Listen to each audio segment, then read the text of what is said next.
The topic of lost media is all the rage these days. But while everyone and their brother searches for well-known pieces like Saki Sanabashi, Slamfest 99, and old episodes of Doctor Who, there are hundreds, if not thousands of pieces that no one is looking for. These are those pieces. This is lesser-known lost media. Welcome back to the channel, everybody. It is I, your host, Mr. Sean, here with volume 36 of Lesser Known Lost Media. I did a poll recently on the channel asking people why they subscribe to my channel, like specifically what kind of video caused them to go, hey, I should subscribe to Chimera Miniatures, and it was not even close. Blown out of the park. You all said Lost Media is the reason you subscribe to this channel, so I am going to keep doing these for you. Now, I also did a poll asking people how they would prefer to monetarily support the channel, whether they wanted to buy minis or whether they wanted to become a channel member or a patron. And again, it was pretty close, but it was a little bit more towards wanting to be a member or patron. And then also another poll that I did asked if you'd rather join on Patreon or if you'd rather become a channel member. And it was most people said channel member. So I just wanted to remind you that if you want to see these videos keep coming, because they do take time, they do take effort that I could spend doing other things, please consider joining the channel. It is my lowest tier that gets you all of the member exclusive videos is only $1. And that dollar, like at this point right now, I have 611 subscribers. Again, the goal is 1,000 by the end of the year. But if everybody that subscribes to this channel pledged $1 a month, that extra $611 a month would be phenomenal to changing my financial security and would give me even more time to make these videos. So please consider joining. Also be sure to like, comment, and subscribe. You know how this works. 4 pieces of normal media, 1 piece of spicy media. Let's go. At number 1, we have Ace Lightning, Lost Unreleased's 3rd series of British children's television series, existence unconfirmed, early 2000s. So Ace Lightning is a 2002 British children's TV show that was created by Jim Corsten and Rick Siggelkow. It primarily features a mix of live-action actors and CGI characters, which was a first for weekly television shows at the time. The show follows the adventures of British teenager Mark Hollander, who comes across a supposedly non-existent 7th level of this video game called Ace Lightning and the Carnival of Doom during a lightning storm. After a lightning bolt strikes his house's antenna, the game's characters come to life through a surge of electricity, and before long, Mark becomes Ace's sidekick, changing his life. Now, despite the show only lasting 39 episodes across 2 seasons, it was very popular at the time, so much so that the BBC was apparently planning a 3rd series, but for unknown reasons those plans failed in the end. While there is little solid evidence of this season being made, there are 2 pieces of concept art for characters that Rick Siggelkow reportedly claimed would have been villains in Season 3. It's unknown if any other work was done in relation to the cancelled season. So yeah, while we don't know why this one was canceled, I have an idea in my head as to why, and that's because this was a first for its time. It was, it combined CGI and live action, and, it was real popular, but it probably was real expensive, and it probably was really labor intensive to make, and in the end, they were just like, look, this show's popular, but it's expensive. We're gonna, 2 seasons, that's it. Like, it was hard enough for Disney and Warner Brothers to make Roger Rabbit, and that was a film that they had quite a bit of time to do. I can't imagine having to do that for a weekly series back then. At number 2, we have Emo Girl Talk, a Lost podcast series from 2005 to 2014. Emo Girl Talk was a music-focused talk podcast hosted by Martina Butler. It ran from 2005 to 2014. As the title of the podcast suggests, it did center around Martina, who would discuss her daily life, as well as emo bands from which she'd play songs from said bands. In its heyday, the podcast was very successful, earning thousands of listeners and subscribers from around the world. Butler also earned notoriety as being the first teenage podcaster to receive a corporate sponsorship. The podcast was also featured on episode 118 of the PBS Kids series, Biz Kids. So, the podcast was hosted by a company called Mevio, which was formerly known as Pod Show prior to 2008. In 2014, the company shut down, giving its users 10 days to migrate their feeds to other platforms before losing them permanently. It was likely that Emo Girl Talk was one of the shutdown's casualties, as it stopped updating ever since then, and all feeds and uploads of the episodes have disappeared ever since. There are some websites that still list the podcast, but none of the episodes are playable.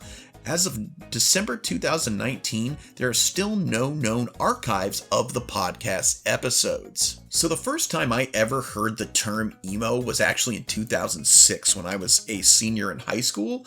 And, I was told that Fall Out Boy was an emo band. I still didn't fully understand what an emo was, other than that apparently they liked being depressed and sad all the time. And look at me now, I'm married to one. That's not a jab. She identifies as an emo. But yeah, that time, 2005 to 2014 and everything, that was a weird time for like archiving stuff on the internet. There was this idea that the internet was forever and that you didn't really need to worry about backing stuff up because, hey, it's on the internet. It's on there now. There's no getting rid of it.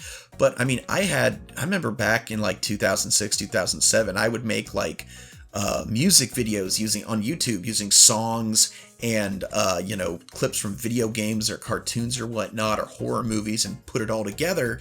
And I mean, I ended up deleting that channel, and that stuff's all just gone. And it's kind of seems like this was something similar. Like it's like, oh, I posted these episodes up there, and then they were like, oh yeah, you got 10 days to get 9 years of episodes off of this onto another platform. And probably at the time, depending on what she was doing in her life, she probably, this Martina Butler probably just said, fuck it, it's not worth it, and moved on.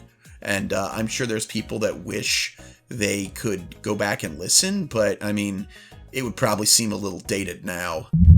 And at number 3, we have the Fairyland Story, which is a partially lost builds of canceled Famicom/NES port of an arcade game, 1986 and 1990.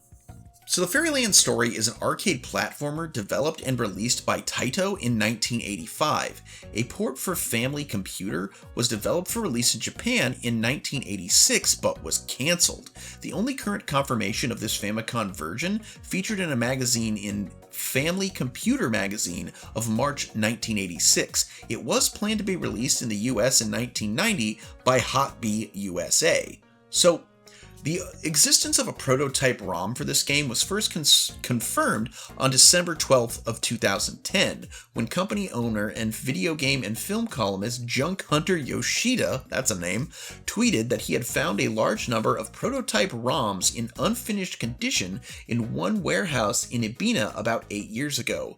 Then on February 9th of 2018, so almost 8 years later, someone named LLIK .rd, presumably one of the developers, tweeted a photo of a prototype ROM.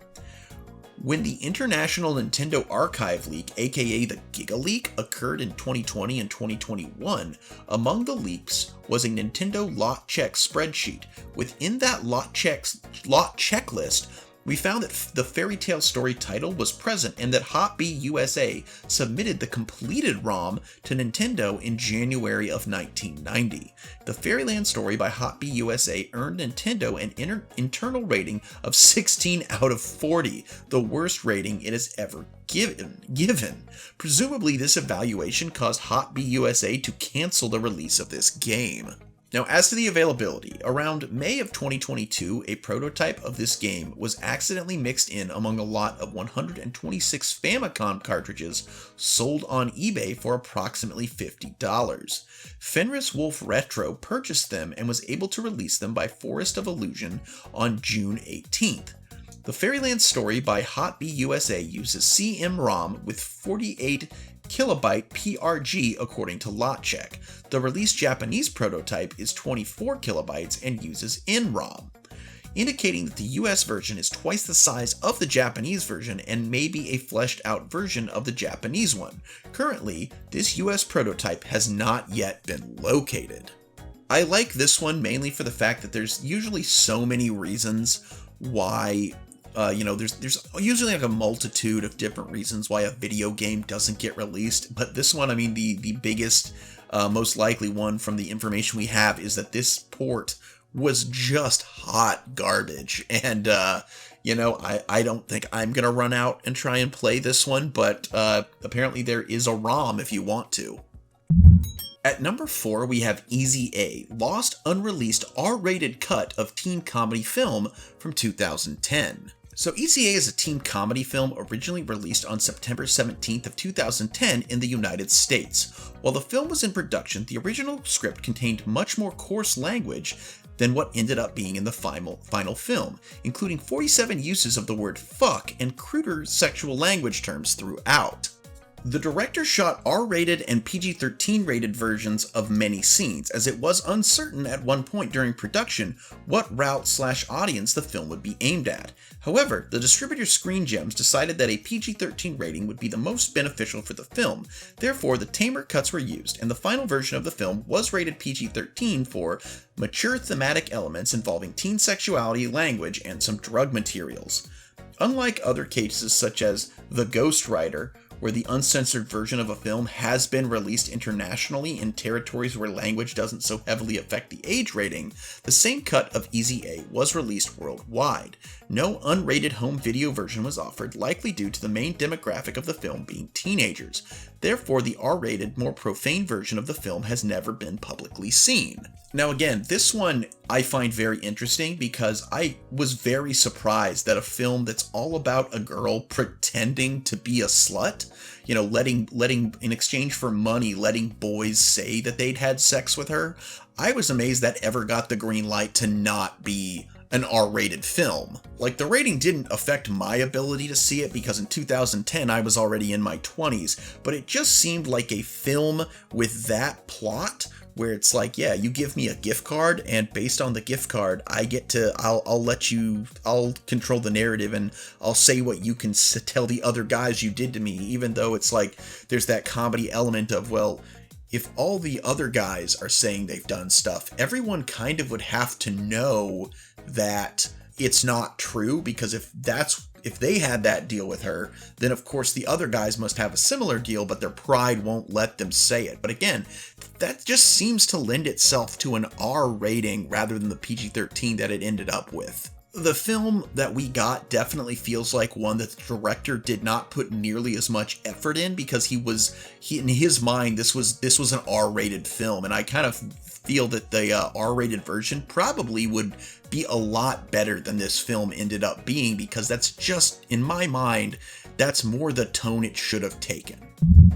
Alright guys, I know at the beginning of this video I talked to you about the various tiers of the membership, channel memberships, and Patreon, but I also just wanted to remind you that I do sell minis. I sell all different kinds. I sell HeroClix, I sell D&D minis, I sell just ordinary tabletop minis. Again, they're custom, they're kit bash, they're repainted. Some are spicy, some are not, but they are, for the most part, all one of a kind that you will only find on my eBay and Mercari. So if you do like tabletop miniatures, please go check that out. One of the polls I did, was like, how much would you be willing to pay? Some said 10 and under, some said $20, what have you.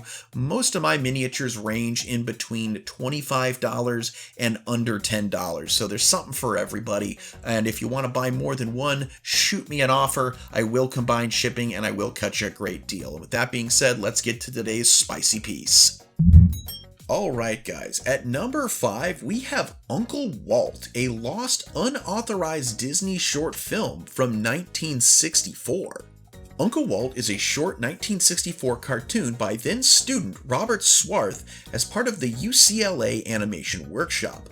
The only known mass public screening of the short took place in June 1972 at the American Film Institute as part of a presentation titled 50 Years of American Animation. As to the plot of this film, the short begins with images of Walt Disney at various ages, followed by a slow pan across a graveyard full of headstones of Perry the Squirrel and her family, a reference to Disney's 1957 live-action fantasy, Perry, a film based on Felix Salten's 1938 novel of the same name. A very early-style Mickey and Minnie Mouse, various racist caricatures, and toilet humor. After this, a sequence featuring the female centaurs from Fantasia working in a red light district with Goofy as their pimp, and another scene in which various disturbing scenes from Disney films, including a scene from Snow White in which the queen transforms into a hag, are shown, all while a group of rabbit children look on in horror. The final images in the short depict the 7 dwarfs from Snow White gathering around Mickey Mouse in a Mouseca mausoleum, worshipping him in a scene reminiscent of the one scene in the original 1937 production. So, as to the status of this piece, for a time, a rumor circulated that the short was actually produced by Disney employees in 1952, but this was quickly debunked as it contains references to the film Perry, which was released in 1957. Uncle Walt has not been publicly screened since 1972, and it is unknown if anyone other than Swarth has a copy of the film. Again, this one is very interesting because it's very reminiscent of one that would not be on this series because it's a more well-known piece of lost media that was called like Mickey Mouse Goes to Vietnam, and that was lost for years until it was finally found. And I think that like this one probably over time, there's a copy of this somewhere. And as much as Disney likes to keep stuff like this, under wraps, especially with things like the Mickey Mouse Steamboat Willie copyright ending here soon and all that, I feel like this one will surface in the next few years. I think it's inevitable. I think people want stuff like this, just because it was someone kind of taking a look and poking fun at Disney all the way back in the 60s. I really do think this one is still out there and that one day we will find it. Mostly I just want to see Goofy dressed up as a pimp. Face down, ass up, that's the way we like to yuck. And that's going to be the video today, guys. Be sure to like, be sure to comment, be sure to subscribe. Again, our goal for this year is 1,000 subscribers. Again, I would love to thank and love to thank my wonderful, beautiful members and patrons. Right now, still a small legion, but a mighty legion. So thank you so much, J-Dog and SJ Drifter 72. And if you'd like to get your name shouted out, well, head on over to my Patreon or check out my channel memberships. It will tell you which tiers that does apply to. But again, lowest tier does start at $1, so there's that. And until next time, everybody, I'm Mr. Sean, this is Chimera Miniatures, and I sincerely hope that y'all have a alpha great day and an even beta tomorrow. Bye-bye!